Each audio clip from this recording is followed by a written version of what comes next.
Science की class होगी ना आपकी? Yes ma'am. साइंस लेते हैं ना वो? यस। तो साइंस की क्लास आपकी हो चुकी ना? Yes ma'am. Yes ma'am. ठीक, यस मैम। फिर आप हिंदी की क्लास लगा, ठीक है? Okay ma'am. Okay ma'am. हाँ जी, अभी 2 मिनट बच्चों को वेट कर लेते हैं, 2 मिनट रुक जाइए, हैं फिर शुरू करते हैं क्लास। 1 मिनट बस।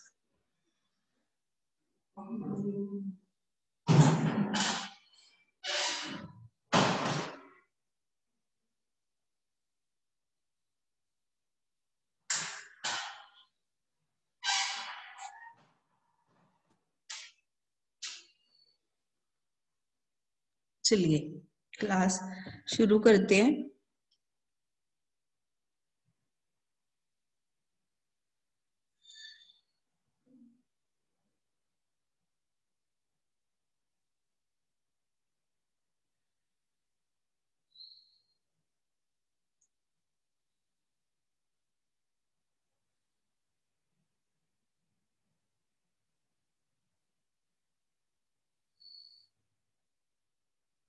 हमने इस पाठ 2 पहलों की कथा, इसकी हमने 6 तक प्रश्न 5 तक प्रश्न कर लिए थे, ठीक है? और छठा प्रश्न हम जो है कर चुके हैं, 7वां करते हैं।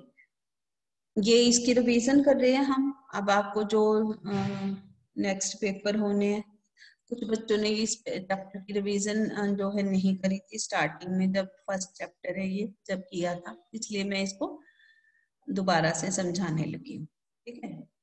हाँ जी, आपने ना थोड़े से कठिन शब्द जो मैं आपको मार्क करवाऊंगी वो आपने साथ साथ लिखते जाना है। हाँ जी, पहला है किसान जीवन वाले समाज में पशु और मनुष्य के आपसी संबंधों को कहानी में किस तरह व्यक्त किया गया है। इसको हम करते हैं।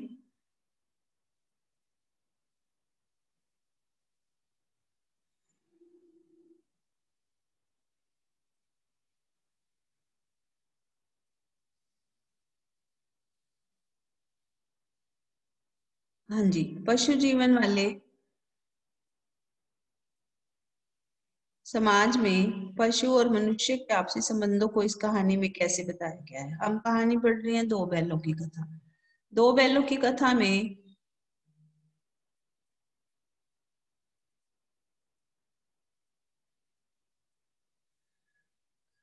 दो बैलों की कथा में कहानी है हीरा और मोती की, उनकी आपसी दोस्ती की, ठीक है? और जो मुंशी प्रेमचंद है, उन्होंने क्या किया है कि हमें समाज में जितने भी उस समय फैली हुई थी बुराइयां और जो किसानों के ऊपर शोषण होता था उसके बारे में बताया कि किसानों के ऊपर किस तरह का शोषण होता था, उनकी हालत कैसी थी, और हीरा और मोती की दोस्ती कैसी थी। और जो गधा है उसको मूर्ख कहा जाता है, ठीक है? तो मूर्ख कहने का उन्होंने एक नया अर्थ निकाला है। उन्होंने ये अर्थ निकाला है कि जैसे कि जो गधा होता है वो मूर्ख होता है, सीधा होता है, लेकिन अगर कोई सीधा है तो उसको मूर्ख कहना सही नहीं है। वो कहते हैं कि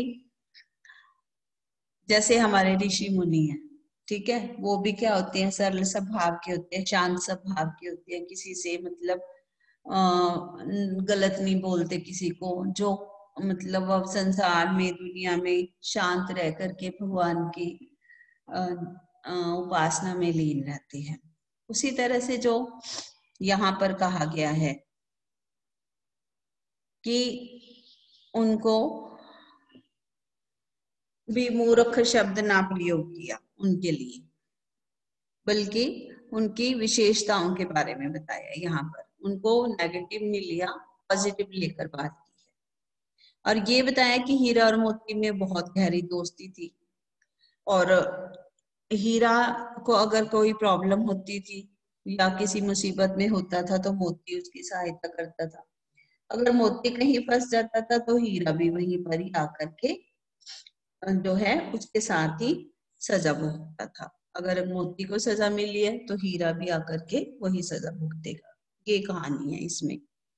और साथ में ये है कि जो गया है वो बैलों पर अत्याचार करता है। जूरी के पास इतनी मतलब धन नहीं है, पैसा नहीं है कि वो इन दोनों बैलों के खाने पीने की व्यवस्था कर सके, इसलिए उसने बैल गया को दे दिए। ठीक है, गया उससे ले गया बैल।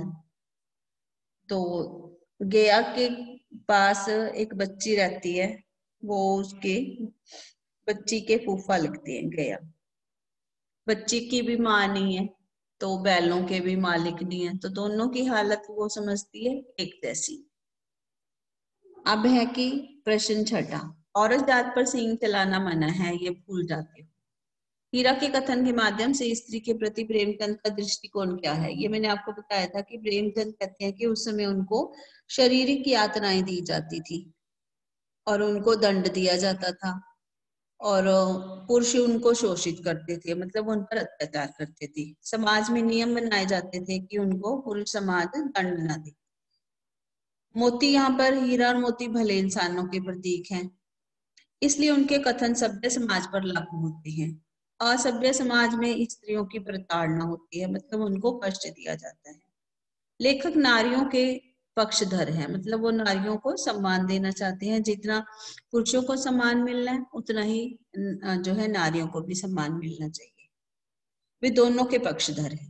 ठीक है, अगला है, किसान जीवन वाले समाज में पशु और मनुष्य के आपसी संबंधों की कहानी को किस तरह व्यक्त किया गया है? हाँ जी, ये इसको पढ़िए खुशप्रीत। किसान जीवन वाले समाज में मनुष्य और पशु के आपसी संबंधों की कहानी को किस तरह बताया गया है? किसान जीवन वाले समाज में पशु और मनुष्य के आपसी संबंधों को कहानी में किस तरह व्यक्त किया गया है? उत्तर, पशु आदिकाल से ही मनुष्य के साथ ही रहे हैं। सभ्यता संस्कृति के विकास मनुष्य और पशु एक दूसरे के पूरक हैं। किसान के लिए पशु तो वरदान के समान है। किसान हल चलाने, बोझ ढोने, पानी खींचने तथा सवारी करने के लिए पशुओं का प्रयोग करते हैं। जूरी हीरा और मोती को बच्चों की तरह स्नेह करता था। वह उन्हें अपनी आंखों से दूर नहीं करना चाहता था। इससे पता चलता है कि किसान अपने पशुओं से मानवीय व्यवहार करते हैं। किसान पशुओं को घर में सदस्य की भांति प्रेम करते रहे हैं और पशु अपने स्वामी के लिए जी जान देने के को तैयार रहते हैं। इसका अर्थ क्या है कि किसान जीवन वाले समाज में पशु और मनुष्य के आपसी संबंधों की कहानी को किस तरह व्यक्त किया गया है? मतलब मनुष्य और जो पशु हैं दोनों का आपसे में संबंध है। मनुष्य है जो इंसान है जो वो पशुओं की जरूरतों को पूरा करता है। ठीक है, उनको खाना देता है, घास देता है, उनकी देखभाल करता है, पानी ये सब उसके लिए अरेंज करता है। ठीक है, ऐसे ही जो पशु हैं वो भी क्या करते हैं, वो भी इंसान के लिए काम करते हैं, दूध देते हैं। ठीक है, उनका जो गोबर है वो भी काम आता है। तो दूध इंसान के लिए बहुत जरूरी है। जो इसी तरह से जो उनका गोबर होता है उसकी खाद बनाई जाती है, दूध का ही काम आता है। तो मनुष्य और पशु हैं जो दोनों एक दूसरे के पूरक है। पशु आदिकाल से ही मनुष्यों का साथी रहा है। सभ्यता संस्कृति के विकास में मनुष्य और पशु एक दूसरे के पूरक हैं। सभ्यता और संस्कृति के हिसाब से के विकास के लिए किसान के लिए तो पशु वरदान है, क्योंकि वो उसके लिए हल चलाता है। ठीक है, बोझ ढोता है, पानी खींचता है, सवारी करने के काम आता है। ये कितने सारे काम करते हैं किसान के लिए जो पशु हैं। जूरी हीरा और मोती को बच्चों की तरह स्नेह करता है। जूरी है जो उसको अपने हीरा और मोती दोनों बैल बहुत प्यारे हैं, लेकिन उसके पास उनको पालने की शक्ति नहीं है, मतलब वो उनके खाने पीने का इंतजाम नहीं कर पाता, उन्हें अपनी आंखों से भी नहीं दूर करना चाहता। इससे पता चलता है कि किसान और पशुओं से मानवीय व्यवहार करते हैं। किसान है जो पशुओं से जैसे हम आपस में बिहेव करते हैं वैसे ही करते हैं, मतलब उनको इंसानों की तरह पालते हैं। किसान पशुओं को घर के सदस्य की भांति प्रेम करते हैं और पशु अपने स्वामी के लिए जी जान देने को तैयार रहते हैं। जैसे हीरा मोती है, गया के पास वो रहना ही नहीं चाहते, ठीक है, और जो झूरी है वो बार बार भाग करके उसके पास चले जाती है। तो दोनों का आपस में गहरा संबंध है। किसानों का पशुओं से ज्यादा गहरा संबंध होता है, वो उनके कई काम करते हैं। झूरी का इसीलिए, झूरी किसान है इसीलिए उसका अपने दोनों बैलों से बहुत प्रेम है, इसलिए वो उनको अपने आंखों से दूर नहीं करना चाहता। मजबूरी में वो अपने बैल गया को देता है, गया उन पर अत्याचार करता है। किसान पशुओं को घर के सदस्य की तरह मानते हैं, ठीक है, और पशु भी उनके लिए जान देने को तैयार रहते हैं। समझ आ गया जी ये प्रश्न? बोल दिया करो एक बार हाँ या ना। बोलते क्यों नहीं बच्चे? बोलिए। Yes ma'am. हाँ जी, नैना, तनिषा, तानिया, तुषार, बोलते क्यों नहीं आप लोग? बोलिए आप लोग, जो समझ आता है तो। चैप्टर पढ़ा था ना हमने दो बैलों की कथा। लिसन बच्चे। यस मैम, आ गया समझ। हाँ, बोलना आपने ना, बताना है। Yes ma'am. चलिए अगला, अब आपकी क्लास यही हुआ करेगी 10:20 पे, ठीक है? Okay ma'am. हाँ जी, चलिए आगे हैं। अगला पढ़िए नैना, अगला प्रश्न। इतना तो हो ही गया।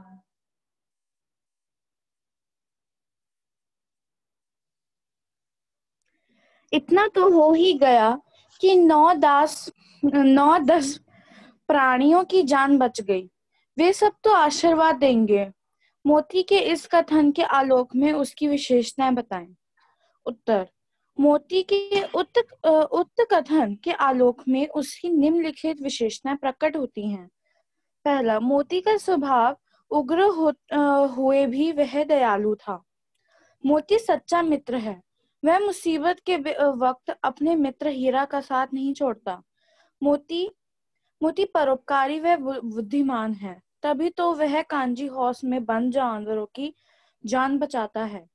चौथा, मोती साहसी है। वह हीरा की मदद से सांड को पराजित करता है। पांचवा, मोती अत्याचार का विरोधी है, इसलिए कांजी हाउस की दीवार तोड़कर विरोध प्रकट किया था। नेक्स्ट भी पढ़ो, आश्चर्य स्पष्ट कीजिए कि दोनों। आश्चर्य स्पष्ट कीजिए। अवश्य ही उनमें कोई ऐसी गुप्त शक्ति थी जिससे जीवों में श्रेष्ठता का दावा करने वाला मनुष्य वंचित है। उत्तर। हीरा और मोती बिना कोई वचन कहे एक दूसरे के मन की बात समझ जाते हैं। प्राय वे एक दूसरे की भलाई की बातें सोचते हैं। यद्यपि मनुष्य स्वयं को सब प्राणियों से श्रेष्ठ मानता है, किंतु उसमें भी शक्ति नहीं कि वह दूसरों के मन के भावों को समझ सके। अक्सर वह स्वार्थ के कारण भी किसी दूसरे का हित सोचना नहीं चाहता। फिर उस एक रोटी से उनकी भूख तो क्या शांत होती, पर दोनों के हृदय को मानो भोजन मिल गया। उत्तर। हीरा और मोती गया के घर बंधे हुए थे। गया ने उनके साथ अपमानपूर्ण और सौतेला व्यवहार किया, इसलिए वे क्षुब्ध थे। परंतु तभी एक नन्ही लड़की ने आकर उन्हें एक रोटी दी। यद्यपि उससे हीरा मोती की भूख तो कम नहीं हो सकी, यद्यपि उन्होंने बालिका के व्यवहार से प्रेम और क्या लिखा है? अपनत्व का अनुभव कर लिया और प्रसन्न हो उठे, क्योंकि प्रेम ही आत्मा का भोजन है।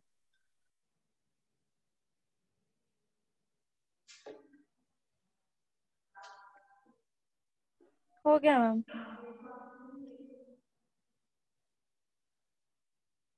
इतना तो हो ही गया, 9-10 प्राणियों की जान बच गई। ठीक है, वो सब तो आशीर्वाद देंगे। मोती का जो ये जो कथन है उसकी क्या विशेषताएं हैं? अब ये किस बारे में था ये कथन, किसी को पता है? कोई बता सकता है? नैना, तनिषा, तानिया, तुषार, किस बारे में था ये कथन? याद है किसी को? बुक पढ़ी है ना हमने, किस बारे में था ये कथन? कोई बता सकता है आप में से? हाँ जी बोलिए। नैना, आप बता सकते हो?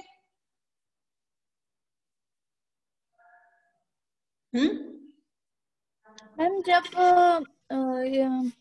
मोती ने मदद की थी सारे जानवरों की कांजी बिल्कुल, हाउस से हाँ, निकलने में, क्योंकि उन दोनों ने बिल्कुल दीवार तोड़ी सही। थी, तो बोलो बोलो नैना। Yes ma'am. तो मतलब जब हीना ने दीवार तोड़ी थी तो बहुत सारे जानवर जब निकल गए थे, तो मोती और उसने बोला कि हम भी निकल जाते हैं, हीरा ने। तो मोती ने कहा कि नहीं, देखो जैसे और जानवर भी निकल गए हैं, तो अगर उनकी जान बची तो वो भी हमें आशीर्वाद देंगे।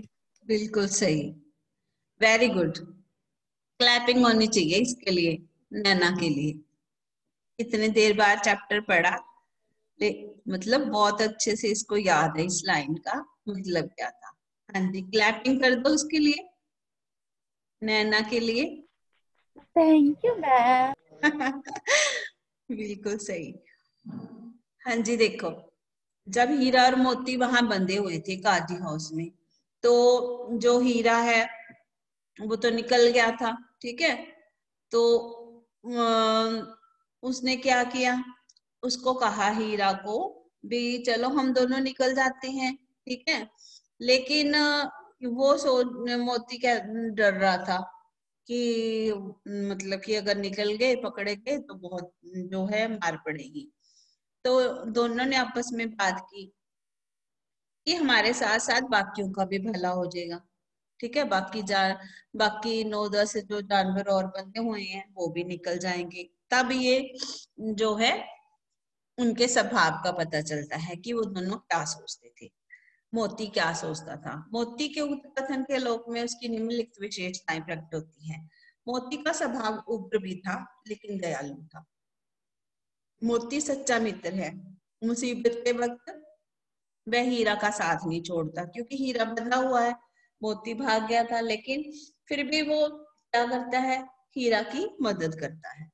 मोती परोपकारी है, बुद्धिमान है। बाकी काजी हाउस में जितने भी जानवर बंधे हैं दीवार तोड़ देते हैं, ठीक है, और खुद भी बचते हैं और उनको भी बचाते हैं।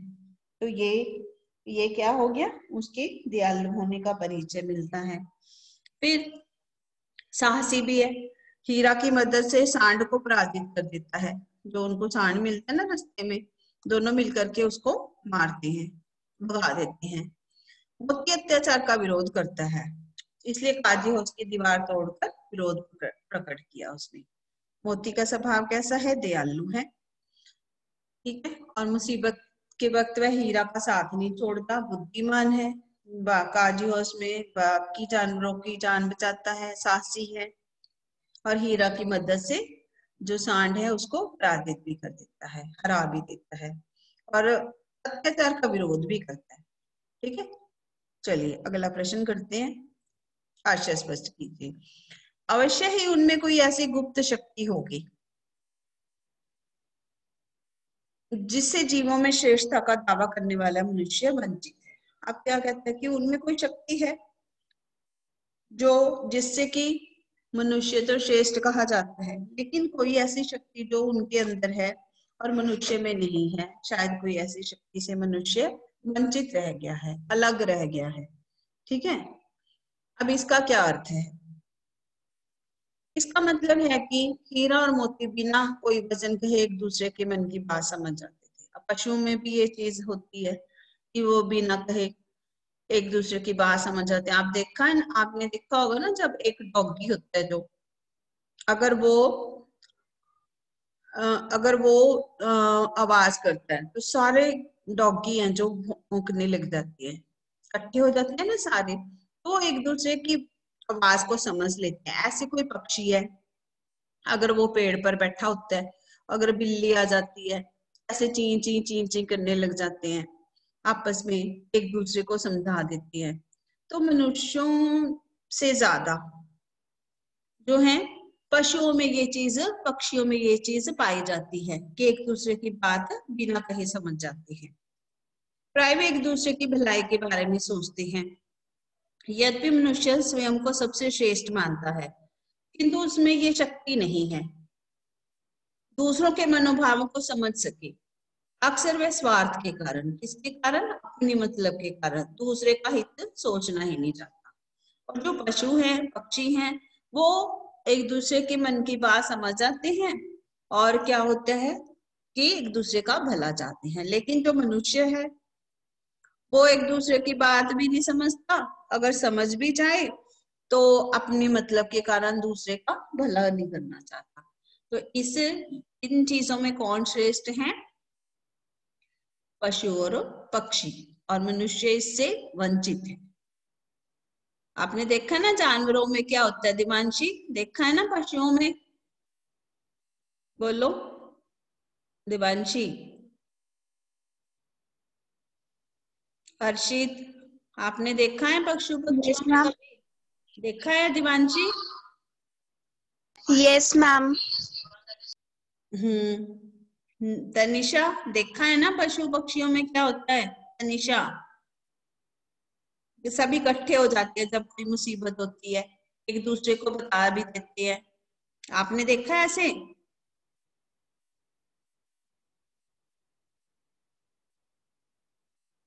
तनिषा? Yes ma'am. हाँ, देखा है आप लोगों ने ऐसे कभी किसी पक्षी को ऐसे इकट्ठे होते हुए? कौवे जब पेड़ पे देखा नहीं आपने कभी, तंग करते हैं तो सारी जो वो होती हैं गुलशल होती हैं जो, वो सारी इकट्ठी हो जाती हैं, एक दूसरे को बताती हैं, आवाज निकालती हैं। बहुत बार होता है ऐसे, तो सबने देखा नहीं हर्षित आपने?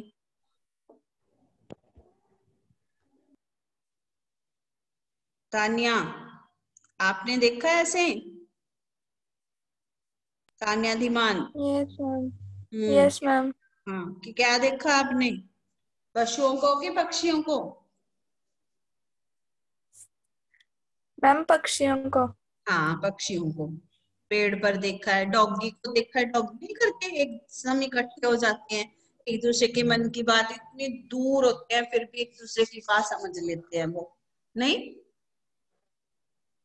चलिए अगला प्रश्न करते हैं हम। उस रोटी से उनकी भूख तो क्या शांत होती होगी, पर दोनों के हृदय को मानो भोजन मिल गया। इसका क्या मतलब है कि हीरा और मोती जब गया के घर में बंधे हुए थे, गया कौन है, बच्ची का फूफा, ठीक है।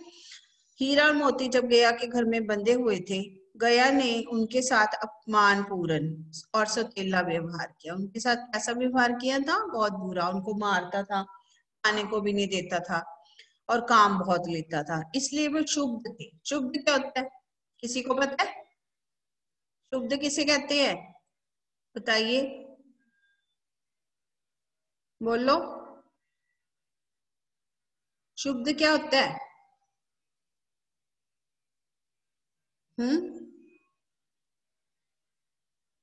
बताइए क्षुब्ध क्या होता है? हाँ जी, क्या लिखा है मैंने, क्षुब्ध क्या होता है, क्या होता है क्षुब्ध? गुस्सा। गुस्सा, हम परेशान। क्रोध, ठीक है, गुस्सा और क्रोध होता है क्षुब्ध। परंतु तभी एक नन्ही लड़की ने आकर उन्हें एक रोटी दी। गया क्या करता था, उनको मारता था, उनके साथ अच्छा व्यवहार नहीं करता था, ठीक है, और उनसे काम भी बहुत लेता था, इसलिए दोनों बैल थे वो बहुत गुस्सा थे, क्रोधित थे उसके ऊपर, गया के ऊपर। परंतु तभी एक नन्ही लड़की ने आकर उन्हें एक रोटी दी। दो रोटियां उसको मिलती थी, लड़की को खाने को उसके पास थी, एक उसने हीरा और मोती को दे दी। यद्यपि उससे हीरा मोती की भूख कम नहीं हुई, ठीक है। तथापि उन्होंने बालिका के व्यवहार से प्रेम और अपनत्व का अनुभव किया। तब भी एक रोटी से तो क्या होना था उनका, बैलों का, लेकिन उन्होंने क्या लगा उन्हें कि वो लड़की लड़की के व्यवहार से, बालिका के व्यवहार से अपनापन और प्रेम का अनुभव कर लिया उन्होंने, और दोनों प्रसन्न हो गए, क्योंकि प्रेम ही आत्मा का भोजन है। क्योंकि प्रेम किसका भोजन है? आत्मा का। शरीर का भोजन तो रोटी है, लेकिन आत्मा को क्या चाहिए? प्रेम, प्यार, प्रसन्नता, खुशी। तो प्रेम आत्मा का भोजन है। हाँ जी, समझ आ गया सबको? बोलिए। Yes ma'am. चलिए, गया ने हीरा मोती को दोनों बार सूखा भोजन खाने को दिया, क्योंकि गया पराए बैलों पर अधिक खर्च नहीं करना चाहता था। गरीबी के कारण खली आदि खरीदना उसके बस की बात नहीं थी। वह हीरा मोती के व्यवहार से बहुत दुखी था। उसे खली आदि सामग्री की जानकारी नहीं थी। उसका उत्तर क्या है? वह हीरा मोती के व्यवहार से बहुत दुखी था, क्योंकि वो बार बार भाग जाते थे अपने मालिक के पास, गया के पास। ठीक है, चलिए, रचना अभिव्यक्ति के 2 प्रश्न है। हीरा मोती के ने शोषण के खिलाफ आवाज उठाई, ठीक है, और प्रताड़ना भी सही। हीरा मोती की इस प्रक्रिया पर अपने विचार बताइए। हीरा मोती ने जो है शोषण, उनके जो ऊपर अत्याचार होते थे, मारता था, उसके लिए वो उसका घर छोड़ करके भाग गई। उन्होंने जूरी के साले गया का विरोध किया, मतलब गया जो बैलों को ले आया था जूरी के पास से, उसका विरोध किया। सूखी रोटी और डंडे खाए, आदिहोश में अन्याय का विरोध किया और बंधन में पड़ गए। मेरे विचार से उन्होंने शोषण का विरोध करके ठीक किया, क्योंकि शोषित होकर जीने का क्या लाभ? मतलब गुलाम होकर, किसी की मार खाकर ऐसे जीने से तो अच्छा है कि उन्होंने ठीक किया, वो काजीहोश में बंद के वहां से निकल करके। शोषित को भय और यातना के सिवा कुछ प्राप्त नहीं होता। ठीक है, शोषित व्यक्ति को भय और यातना के सिवा कुछ भी मिलता नहीं। फिर अगला, क्या आपको लगता है कि ये कहानी आजादी की कहानी की ओर संकेत करती है? ये कहानी अप्रत्यक्ष रूप से आजादी की जो है आंदोलन की से जुड़ी हुई है, क्योंकि वो भी अपनी आजादी के लिए लड़ रहे थे, हीरा और मोती। तो ये आजादी की लड़ाई के लिए के रूप में दिखाई गई है। यहाँ 2 बैल हैं जो वो अपनी आजादी के लिए लड़ रही हैं। दोनों बैल संवेदनशील है, इमोशनल है, क्रांतिकारी भी हैं। ठीक है, दोनों मिलकर आजादी के लिए संघर्ष कर रही हैं। अपने देश, ये अपने देश, दूरी का घर, उनका देश कौन सा है? दूरी के घर से प्रेम करती है, वहीं जाना चाहते हैं। उन्हें दूसरे के देश में रहना पसंद नहीं। स्वदेश जाने के लिए वो हर बाधा का डटकर मुकाबला करती हैं। जैसे स्वतंत्रता आंदोलन में सभी लोग भाग ले रहे थे आजादी के लिए, तो ये उनका स्वतंत्रता आंदोलन था, गया और हीरा और मोती का, गया से छुटकारा पाने के लिए। ठीक है, और अपने मालिक को वो प्रेम करते थे। समझ आया जी ये चैप्टर सबको? हाँ जी, बोलिए। जी मैम। हाँ जी, अब अगला चैप्टर इसका जो है वो कौन सा करना है हमने, बता दो फिर। वही मैं करवाऊंगी जिसकी रिवीजन करनी है। सेकंड चैप्टर इसका कौन सा वाला करना है? ये 2 बैलों की कथा हो गया, उसके बाद हमारा आएगा ना, वो करो,